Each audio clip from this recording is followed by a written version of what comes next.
नमस्कार दोस्तों, मेरे चैनल में आपका स्वागत है। कैसे हैं आप दोस्तों? आपने मेरी वीडियो देखे, उनको सराहा, अच्छे अच्छे कमेंट किए। उसके लिए मैं सबसे पहले आपका आभार व्यक्त करता हूं, आपको धन्यवाद देता हूं। तहे दिल से बार बार आपको धन्यवाद देता हूं। मैं आपका आभारी हूं। दोस्तों, मुझे लगता है इस थोड़े समय में मैं आप लोगों की आवाज़ को सरकार के कानों तक पहुंचाने में थोड़ा बहुत कहीं ना कहीं सफल रहा हूं। उसके परिणाम भी आपने देखे होंगे। कल सुबह केजरीवाल जी कहते हैं कि हमारा केंद्र सरकार से राशन को लेकर कोई झगड़ा नहीं है, हमारी केंद्र सरकार से कोई लड़ाई नहीं है। अच्छी बात है, हम ये चाहते हैं, अपना काम कीजिए।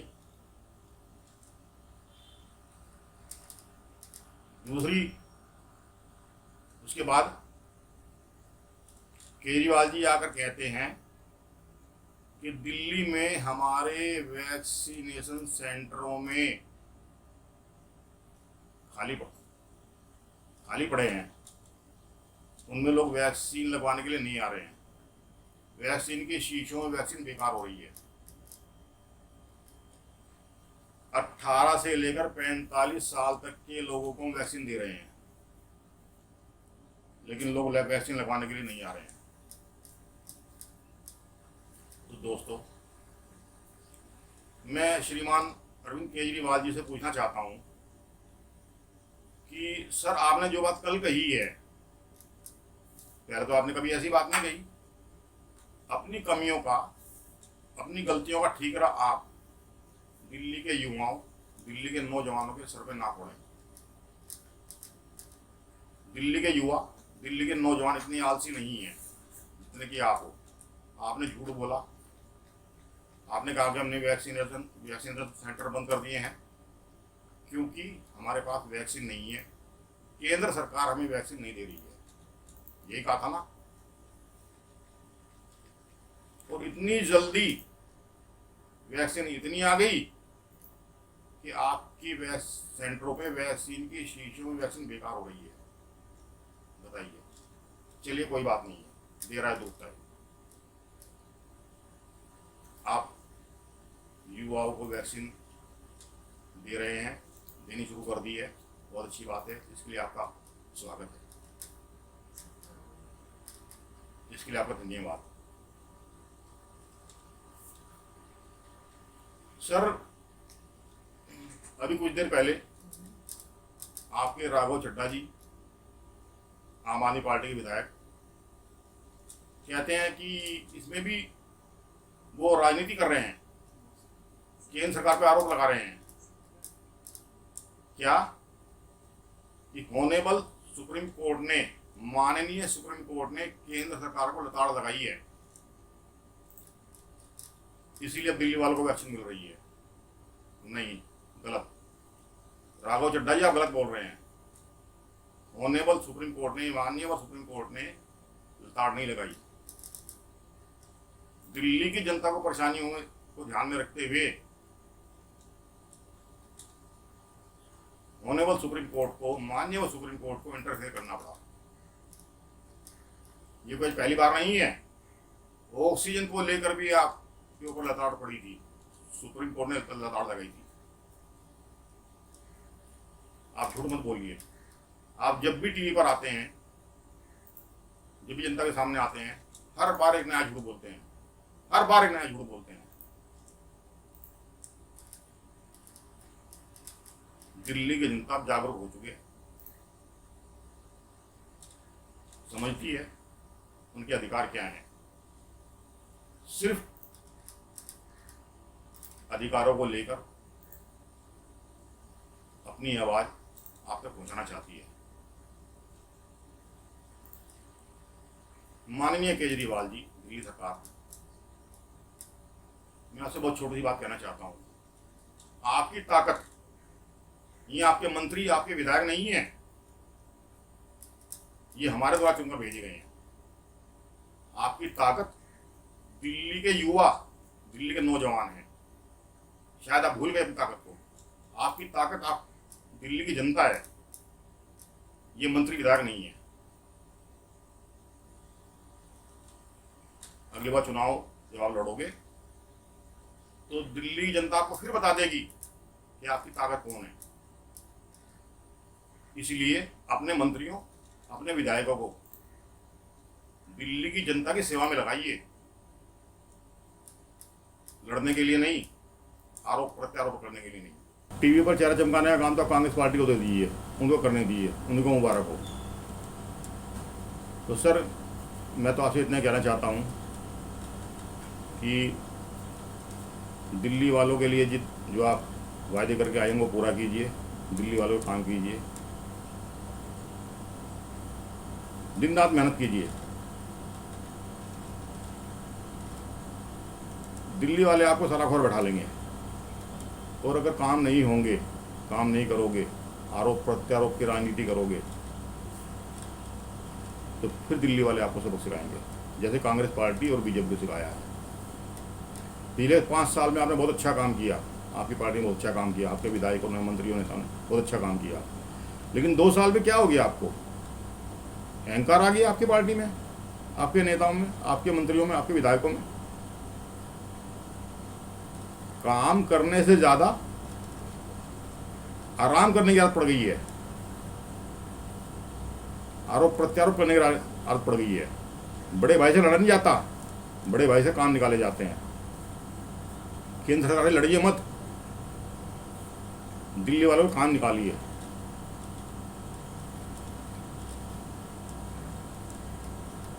तो सर, मैं तो आपसे इतने कहना चाहता हूँ, अगर मैंने कोई गलत बोला हो, मेरी बात से आपको कोई ठेस पहुंची हो, उसके लिए मैं आपसे फिर से माफ़ी चाहता हूँ, क्षमा मांगता हूँ। मैं तो केवल जो समस्या है उसी के बारे में बात करता हूँ, सच बोलता हूँ। इसके पीछे मेरा मकसद आपसे लड़ना नहीं है, आप पर आरोप लगाना नहीं है। तो दोस्तों, ये तो हमारी दिल्ली वालों की बात हो गई, लेकिन दोस्तों ये पूरा देश ही हमारा है, और ये हमारा देश हमारे शरीर की तरह है। जैसे कि अगर हमारे शरीर की एक उंगली में कोई चोट लग जाए, शरीर के किसी अंग में कोई तकलीफ हो जाए, तो हमें बहुत दुख होता है, हम उसका इलाज करवाते हैं। ऐसे ही दोस्तों, पूरे देश का हर प्रांत, हर राज्य हमारा अपना है। राज्य में कहीं किसी को तकलीफ हो, उसका दर्द हमें भी उतना ही होना चाहिए जितना उनको हो रहा है। तो दोस्तों, मैं आज बात करना चाहता हूँ पश्चिम बंगाल के बारे में। वहाँ जो कुछ हो रहा है, देखिए, जब एक जानवर नरभक्षी हो जाए, दरिंदा बन जाए, तो उसके लिए क्या इलाज है? कानून क्या कहता है? अगर एक इंसान नरभक्षी हो जाए, उसके मुंह आदमी का खून लग जाए, वो दरिंदा बन जाए, तो कानून को उसके साथ क्या करना चाहिए? आज पश्चिम बंगाल के अंदर रोजाना आए दिन कत्लेआम हो रहे हैं। कभी बम मारकर हत्या की जा रही है, कभी चाकू छुरे से हत्या की जा रही है, कभी लाठी डंडों से हत्या की जा रही है। जिनको मारा जा रहा है वो लोग कौन है? वो लोग पहले इंसान हैं, बाद में धर्म सामने आता है, बाद में राजनीति सामने आती है। और मारने वाला कौन है? दरिंदा, नरभक्षी। मरवाने वाला कौन है? उनका सरदार। तो क्या ममता के ऊपर कोई कानून लागू नहीं होता? उनके ऊपर कोई FIR नहीं होनी चाहिए? उनकी इतनी हिम्मत देखिए, जब एक हमारे देश की संस्था जो कानून के तहत काम करती है, CBI,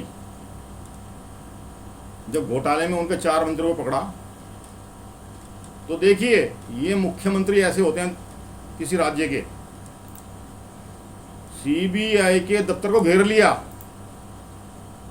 ममता बनर्जी पश्चिम बंगाल की मुख्यमंत्री जाके बैठ गई कि मुझे भी गिरफ्तार कीजिए। वहाँ हुड़दंगबाजी की गई, पत्थरबाजी की गई, पुलिस के साथ झगड़ा किया गया। ये गुंडागर्दी नहीं तो क्या है, धमकी नहीं तो क्या है। किसी राज्य के मुख्यमंत्री को शोभा देता है? नहीं। दोस्तों, आज मैं आपको बताना चाहता हूं,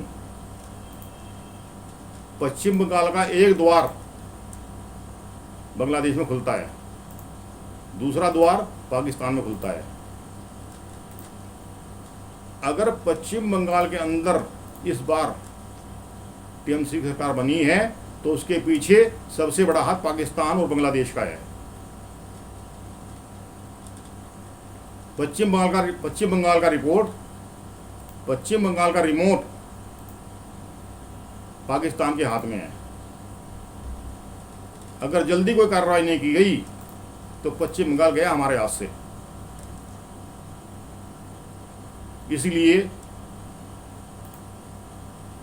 महामहिम राज्यपाल महोदय की रिपोर्ट ध्यान में रखते हुए, उनकी तकलीफ को ध्यान में रखते हुए, जो रिपोर्ट वो भेजते हैं उसको ध्यान में रखते हुए, मेरी केंद्र सरकार से हाथ जोड़कर प्रार्थना है कि मानवता को ध्यान में रखते हुए, इंसानियत को ध्यान में रखते हुए उन निर्दोष लोगों को बचाया जाए। इस देश के कानून को वहां पे लागू किया जाए। एक भी हत्या नहीं होनी चाहिए। एक हत्या भी अगर होती है तो वो बहुत शर्मनाक है। पार्टी पॉलिटिक्स में लोग बाद में आते हैं, पहले लोग इंसान होते हैं। आज पश्चिम बंगाल के अंदर इंसानियत का कत्लेआम हो रहा है, इंसानियत का खून हो रहा है। वहां की सरकार पाकिस्तान के एजेंडे पे काम कर रही है, पाकिस्तान बनाना चाहती है। रोहिंग्या मुसलमान वहां अपना कब्जा जमाए बैठे हैं, हिंदुओं पर अत्याचार कर रहे हैं। क्या भारतीय जनता पार्टी के नेताओं के वहां रोजाना कत्लेआम नहीं हो रहे हैं? भाजपा के दफ्तर को फूंका गया, भाजपा के नेताओं को मारा जा रहा है, उनकी हत्या की जा रही है, उनकी निर्मम हत्या की जा रही है बड़ी क्रूरता के साथ। रोज टीवी पर देखकर हमारा दिल दहल जाता है, आंखें नम हो जाती हैं। क्या वो शहीद नहीं है? वो भी शहीद हैं जो मरे हैं, जिनकी हत्या हुई है। उनके लिए कोई आवाज नहीं उठाता। वही हमारे अपने हैं। पश्चिम बंगाल भी इसी देश का हिस्सा है, कोई अलग से नहीं बना। तो इस पर भी आवाज उठानी चाहिए। वहाँ के भी हमारे भाई बहनों पर जो जुर्म हो रहे हैं, अत्याचार हो रहे हैं, उसके लिए भी मीडिया को जागरूक होना चाहिए और सरकार को उस पर सख्त से सख्त एक्शन लेना चाहिए। मैं तो कहता हूँ राष्ट्रपति शासनमाला लगा देना चाहिए। होनेबल सुप्रीम कोर्ट को, माननीय सुप्रीम कोर्ट को उस पर एक्शन लेना चाहिए। महामहिम राष्ट्रपति महोदय को उस पर एक्शन लेना चाहिए। ये दर्द हमारा है, हम सबका है, हम सब हिंदुस्तानियों का है, हम सब एक ही परिवार हैं। परिवार के किसी भी सदस्य पे आंच नहीं आनी चाहिए राजनीति के कारण, गंदी राजनीति के कारण। तो दोस्तों,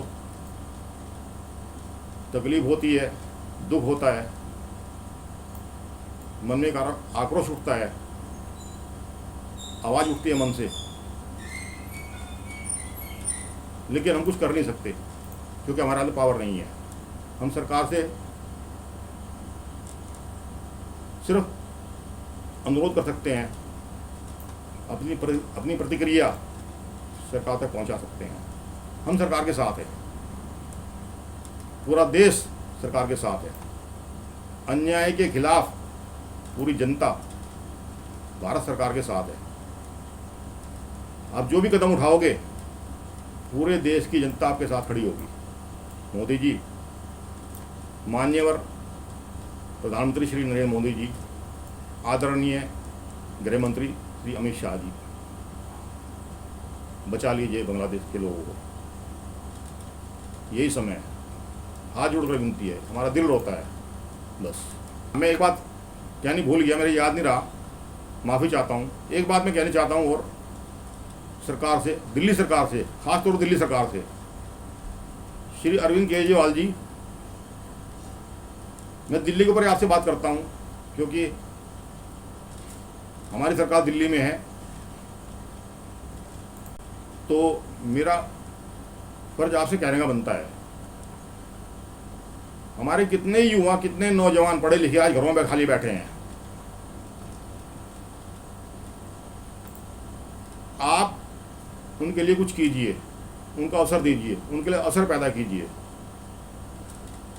जो हमारे युवा, जो नौजवान, जो दिल्ली की जनता आपकी सरकार बना सकती है, वो क्या नहीं कर सकती? उनको अवसर नहीं मिलते, उनको का अवसर देना ही नहीं चाहता। हमारे युवा भाई बहन कुछ करना चाहते हैं लेकिन उनको अवसर नहीं मिलते। अवसर कौन देगी? सरकार। इसलिए आप सबकी छोड़िए, केंद्र सरकार क्या कर रही है, क्या नहीं कर रही है, या और सरकार क्या कर रही है, क्या नहीं कर रही है। आप दिल्ली में राजनीति कर रहे हो। आप दिल्ली को मिसाल बनाने के लिए यहाँ के युवाओं को आगे लाइए। आप उनको केवल एक अवसर दीजिए, बस उनके लिए कुछ कीजिए। जो घरों में खाली बैठे हैं, कुछ करना चाहते हैं लेकिन उनके सामने ऑप्शन नहीं है, इनको आप आगे बढ़ाइए, आगे लाइए, इनके लिए रोजगार के अवसर पैदा कीजिए। यही आपकी ताकत है। जो युवा, जो नौजवान दिल्ली की जनता आपकी सरकार बना सकती है, वो बहुत कुछ कर सकती है। आप उनके टैलेंट को निखारिए, उन्हें आगे बढ़ने का मौका दीजिए। वो अपनी प्रतिभा दिखाने में सक्षम है, वो साबित कर देंगे वो क्या कर सकते हैं। सिर्फ एक मौका दीजिए उनको। अगर आपको कुछ करना है, मैं इस वीडियो के जरिए उनकी आवाज़ आप तक पहुँचाना चाहता हूँ, आपके कानों तक पहुँचाना चाहता हूँ कि मेरे दिल्ली के भाई बहनों को, मेरे दिल्ली के युवाओं को, नौजवानों को आप आगे लाइए, उनको आगे बढ़ाइए, उनके लिए अवसर पैदा कीजिए। फिर देखिए क्या करते हैं, दिल्ली को कहाँ तक ले जाते हैं। पूरे वर्ल्ड में दिल्ली का नाम होगा, आज मैं आपसे वादा करता हूँ। इसलिए दोस्तों, अगर आज आपको मेरी बात अच्छी लगी हो तो मेरे इस वीडियो को लाइक करें, शेयर करें, सब्सक्राइब करें और कमेंट जरूर करें। ज़्यादा शेयर करें ताकि मेरी आवाज़ और आपकी आवाज़ देश के कोने कोने तक पहुंच सके। इतने ज़्यादा शेयर करें, ज़्यादा से ज़्यादा शेयर करें। अगर आप शेयर नहीं करोगे तो मेरी हिम्मत टूट जाएगी, कुछ नहीं कर पाऊंगा मैं। आप ही मेरी आवाज़ की ताकत हो। इस आवाज़ को बुलंद करके आगे भेजना आपका काम है। धन्यवाद।